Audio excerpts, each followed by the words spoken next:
मजीद अच्छे गाने सुनने के लिए अली हसन चैनल को सब्सक्राइब करें। शुक्रिया।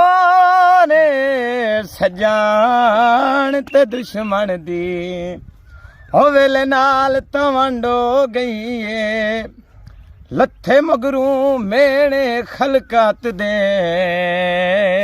होली फिकर दी पंड हो गई है और ते सजान नू लोड शरीकां दा ओदे दा दानिश खंड हो गई है मविए समझे सा तैन सटिया ओ केड़ी काबे नू कंड हो गई है आया काला ते वगया जांदा है ओ नहीं मनीदा जो ढोला रात तेरा ते वगया जांदा है ओ नहीं मनीदा जो ढोला रात रांदा है और रुचि माड़ी बैठी अल्ले ओ किती वैंदा साडा हुण दुखी दिल आया कहला ते वगया मजीद अच्छे गाने सुनने के लिए अली हसन चैनल को सब्सक्राइब करें। शुक्रिया।